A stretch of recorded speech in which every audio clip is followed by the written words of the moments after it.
குருவே சரணம்.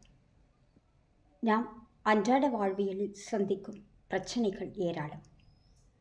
இந்த பிரச்சனைகளுக்கு உரித்தான தீர்வுகளை தேடி எங்கெங்கோ செல்கின்றோம். எந்த ஆலயங்களில் எந்த மாதிரியான வழிபாடு செய்தால் இதற்கு பரிகாரம் கிடைக்கும் என்றெல்லாம் தேடி அலைகின்றோம்.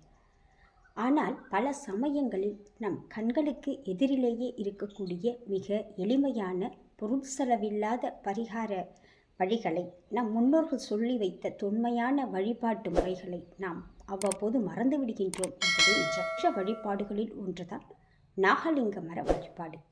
தொன்மையான அருஞ்சிறப்புடைய இந்த நாகலிங்க மரத்தின் சிறப்புகளை பற்றியும் அதனை எவ்வாறு வழிபடுவது என்கிற முறைகளை பற்றியும் இந்த பதிவில் நாம் பகிர்ந்து கொள்ள இருக்கின்றோம். கௌரோபிட்டா கைனன்சிஸ் என்ற அறிவியல் பெயருடைய நாகலிங்க மரமானது கேனான் பால் ட்ரீ என்று ஆங்கிலத்தில் குறிப்பிடப்படுகின்றது. பந்து போன்ற உருண்டை வடிவமுடைய கனிகளையும் அடர்ந்த சிவப்பு நிறமுடைய மலர்களையும் கொண்டிருக்கக்கூடிய அருமையான மரம் இது. இதனுடைய தாயகமாக அமெரிக்க காடுகளை சொல்கின்றார்கள். அங்கிருந்து இந்தியாவிற்கு கொண்டு வரப்பட்ட தாவர இனங்களுள் இது ஒன்றாக அறியப்படுகின்றது. ஆனால் நம்முடைய தொன்மையான தென்னிந்திய சிவாலயங்களில் இது வரலாற்று சிறப்புடைய மரமாக, பூஜிக்க தகுந்த ஒரு மரமாக இருக்கின்றது என்பது பலரும் அறியாதது. நாகலிங்க மரத்தினுடைய பூக்களே சிறப்புடையவை, புஷ்பலிங்கமாக பூஜிக்கத்தக்கவை. ஆதலால்தான் சிவபெருமானின் அம்சமாக இந்த மரத்தினை கருதி வழிபடுகின்றோம் என்பது நிஜம். நாகத்துடன் கூடிய சிவலிங்கம் போன்ற அமைப்பினை உடைய ஒப்பற்ற இதன் மலர்கள் இயற்கையின் அதிசயம் என்று சொல்லலாம். கண்ணை கவரும் அடர்ந்த சிவப்பு நிறமுடைய 5 இதழ்கள் அகன்ற பீடம் போல் இருக்க, மையத்தில் உள்ள வட்டத்தட்டு போன்ற அமைப்பில் புதைந்திருக்கும் விதையானது கிரீடத்துடன் கூடிய சிவலிங்கம் போல காட்சி தருகிறது. இதன் மேல் பாகத்தில் திரண்டிருக்கும் ஏராளமான கேசரங்கள் பாம்பு போல வளைந்து கவிந்து காணப்படுகின்றன.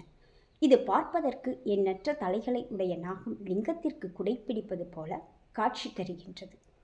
இப்படி இயற்கையிலேயே நாகாபரண லிங்கமாக மலரும் இந்த மலரானது புஷ்பலிங்கம் என்று போற்றப்படுகின்றது.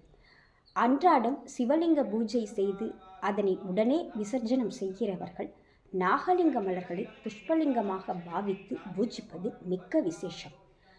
இந்த மலர்களுடைய ஸ்பரிசம் மனித மூளைக்கு நன்மை தருகிற ஒன்றாக இருக்கின்றது.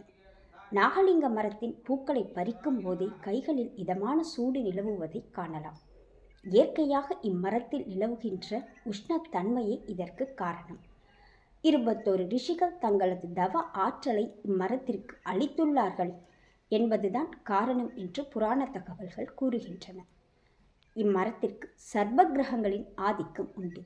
எனவே இவ்விருட்சத்தினை முறையாக வலம் செய்து வணங்கி வருவதால் சர்வ தோஷங்களின் பாதிப்புகள் அகலும். ஒவ்வாமை, அரிப்பு முதலான தோல் வியாதிகளால் அவதிப்படுபவர்களுக்கு இம்மலர்களை இட்டு காய்ச்சிய எண்ணெய் அருமருந்தாகிறது. அதே சமயத்தில் இம்மரத்தை வழிபடுவதும் ஆன்மீக ரீதியில் அரிய பலனை தருவதாக அமைகின்றது என்பதும் நாம் இங்கு சிந்திக்கத்தக்கது.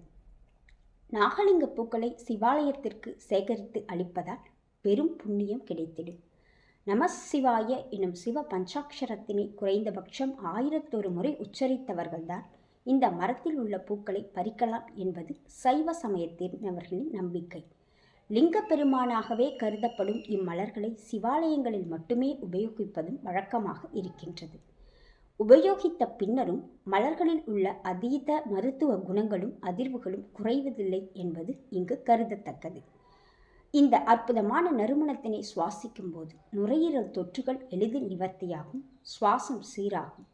நாகலிங்க மரங்களை வீட்டு தோட்டங்களில் வளர்ப்பது கூடாது. இம்மரங்களை வலம் செய்யும் பொழுது கெட்ட சக்திகள் அழிந்து நன்மைகள் நடக்கும் என்பது நம்பிக்கை. நாகலிங்க மரத்தினுடைய பட்டைக்கும் இலைகளுக்கும் கூட நுண்ணுயிர்களை அழிக்கக்கூடிய சக்தி உண்டு. வயது முதிர்ந்த நாகலிங்க மரத்தை வலம் செய்து வழிபடுவதும் ஆகச் சிறந்த செவ்வாய் தோஷத்திற்கான பரிகாரமாக சொல்லப்பட்டிருக்கின்றது.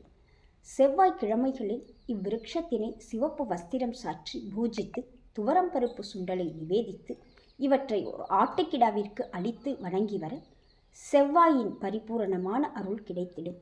மங்களம் உண்டாகும். வீடு, திருமணம், கடன் இவை சம்பந்தமான பிரச்சனைகள் நீங்கிவிடும். இம்மரத்தினை வலம் பெறும்போது நமசிவாய எனும் பஞ்சாட்சரத்தினை ஜபித்தபடி 21 முறைகள் சுற்றி வலம் செய்ய வேண்டும். சிவசிந்தனையுடன் இருக்க வேண்டும் என்று சொல்லப்பட்டிருக்கின்றது. இப்படி ஸ்ரத்தையுடன் வலம் செய்வதால் ஒரே சமயத்தில் ஆயிரக்கணக்கான நாகாபரண லிங்கங்களை வலம் செய்த அரும் புண்ணியம் கிடைத்திடும். இதற்கு சமமான அரிய புண்ணியம் இந்த உலகத்திலேயே வேறேதும் இல்லை. ஜென்ம ஜென்மமாய் தொடரும் சகல பாவங்களையும் போக்கவல்ல மிக அருமையான எளிய பரிகாரம் இது. சிவாலயங்களுக்கு நாகலிங்க மலர்களை அளிப்பவர்களின் வம்சத்தினருக்கு உத்திரப்பிராப்தி குறைபாடுகளே ஏற்படுவதில்லை. நாகலிங்க மரங்களை சிவாலயங்களில் வளர்த்து வந்தாலோ அல்லது பராமரித்து வந்தாலோ எப்பிறவியிலும் பவவினைகள் தொடராது என்பது நம் மறைநூல்கள் சொல்லும் கூற்று. இவ்வளவு சிறப்பு வாய்ந்த நாகலிங்க விருட்சங்களை போற்றி வணங்கிடலாமே. குருவே சரணம்.